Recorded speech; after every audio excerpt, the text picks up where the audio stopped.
こんにちは、ナノハです。今回はスコットランド旅行の3日目と4日目、グレンフィナン高架橋とエディンバラを観光する様子をお届けします。ぜひ最後まで見ていってください。高評価とチャンネル登録もよろしくお願いします。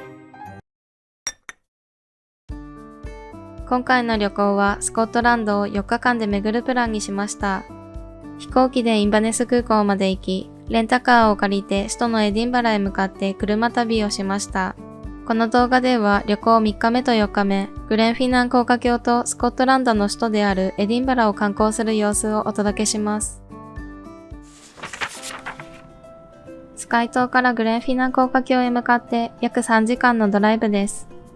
グレンフィナン高架橋は映画ハリーポッターのロケ地として有名で、劇中のホグワーツ特急として登場した列車、ジャコバイト号が現在も運行されています。そのジャコバイト号、つまりホグワーツ特急が高架橋を走る姿を見に行くというわけです。ちょっと早めのランチ休憩を兼ねてフォートウィリアム駅にやってきました。フォートウィリアム駅はジャコバイト号の始発駅になっています。タイミングが合えば機関車を見ることができるかなと思って来てみたものの、見つけることができませんでした。美味しい？めっちゃ美味しい。マレーグ行ってみる。時間ある？ジャコバイト号の終点駅であるマレーグ駅にやってきました。今度は停車している機関車を見ることができました。こちらの列車がこの後フォートウィリアム駅へ向けて出発する列車です。私たちはこの列車がグレンフィナン高架橋の上を走る姿を見ることになります。グレンフィナン高架橋にやってきました。ここから15分くらい歩いてビューポイントに向かいます。動画を見てくれている方の中には、グレンフィナン高架橋の上を走る列車を見たいけど、どうやって旅行のスケジュールを組んだらいいかと困っている方もいるかもしれません。まず最初に確認しておくことは、機関車の時刻表です。時刻表は公式サイトに記載があるので、概要欄にリンクを貼っておきます。ジャコバイト号は午前と午後それぞれ1往復ずつの運行となっていて、グレンフィナン高架橋を通過していく列車を見ることができるのは1日に4回のみです。冬の季節は午後の運行がないので、時刻表をよく確認してください。いつ高架橋の上を列車が通過するのかについてですが、フォートウィリアム発の場合は出発時刻から30分後、マレーグ発の場合は1時間後くらいを目安にするといいかなと思います。フォートウィリアム発の列車を見るべきか、マレーグ発の列車の方がいいのかというところも気になるかなと思います。基本的にはフォートウィリアム発の方がおすすめだと思います。マレーグ発の機関車は逆気といって先ほど見てきたようにバック運転の列車になります。すごい、すごい、なんかめっちゃ視界がクリアになってきた。ビューポイントに到着したので、機関車が来るまでしばらく待ちます。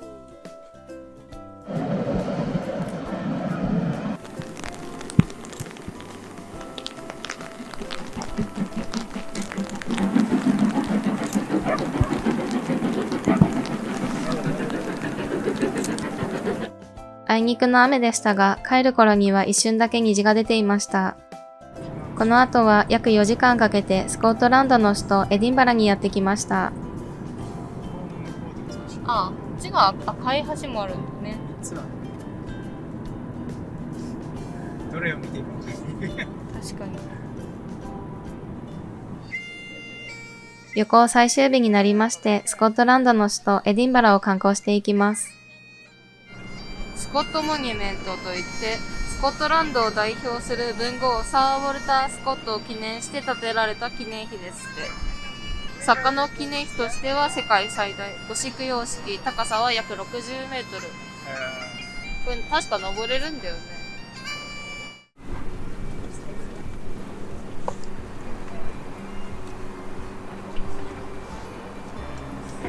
8ポンドか。10時からだって。あっちのエディンバラ城を登れば割と街並みとか見れるはずだから。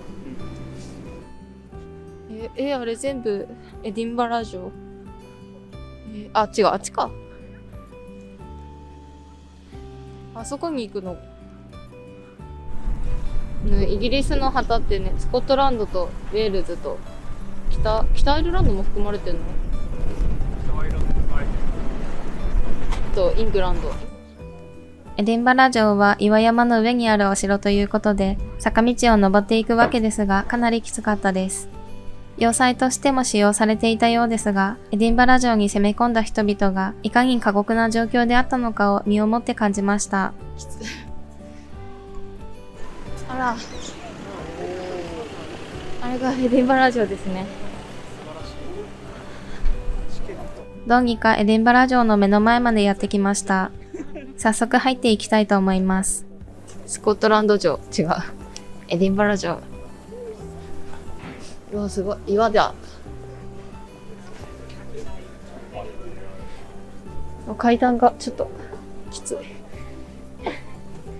い。てか、私身長的に見えないんだけど。ここからこうちょっと見るしか。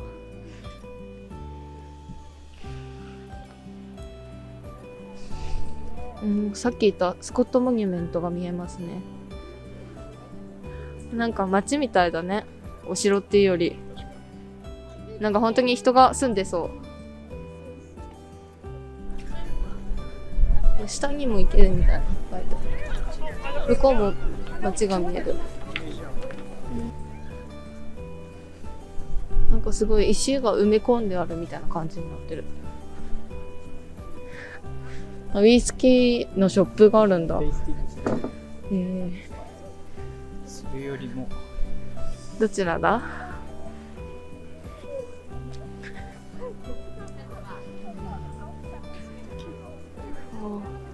これエディンバラの街だね。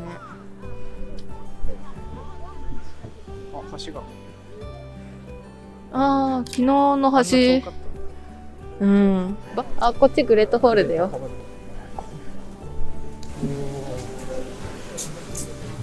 いい。すごい。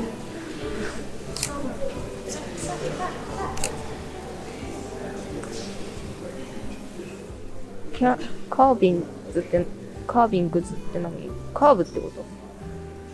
屋根の形状の話？あ、でもなんかいろいろ書いてある。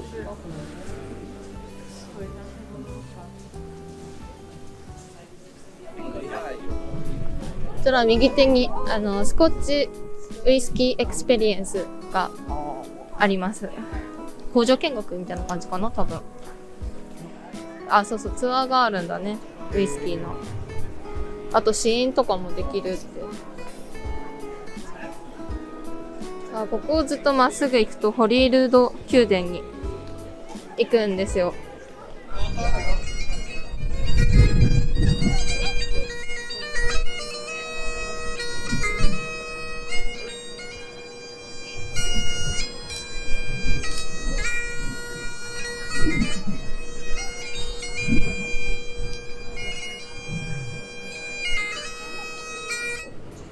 エディンバラ城からホリールードハウス宮殿までの道はロイヤルマイルと呼ばれている。長さ約1マイル。長さ、そう、だいたい 1.6 キロの石畳の道ですって。教会や大聖堂、長い歴史のあるパブなど、歴史的建造物が並んでいるんです。なので、ここを通れば、いい感じの、いい感じ。なんだ、エディンバラっぽい歴史的な感じ。あ、そうかもしれない。ちょっと待って。Google。セントジャイルズ大聖堂です。ジャイルズ。うん、ジャイルズ。ジャイルズ。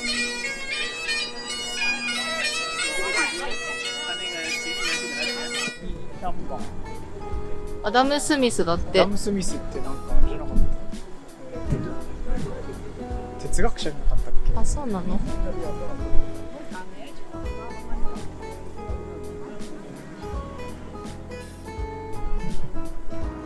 キャノンゲート教会だって。大砲。キャノンゲート教会。あ、こっちかな、もしかして。こっちな気がする。こっちですね、多分。ビカビカ。ミュージアム・オブ・エディンバラって、エディンバラの博物館。目の前に見えているものがホリールードハウス宮殿、バロック様式の建物です。英国王室の宮殿として使用されています。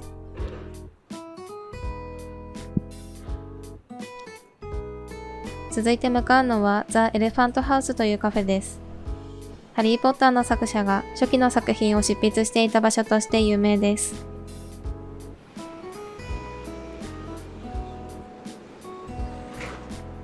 ファイヤー？火事があった。あ、本当だ。Made famous as the place of。なんかカラフルなお家というかお店とかが並んでるところですね。ね、カーブ。でもなんか結構平らだね。思ってたより。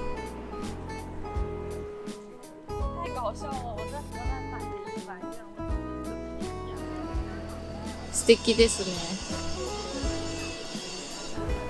ね。いい感じ、下からも。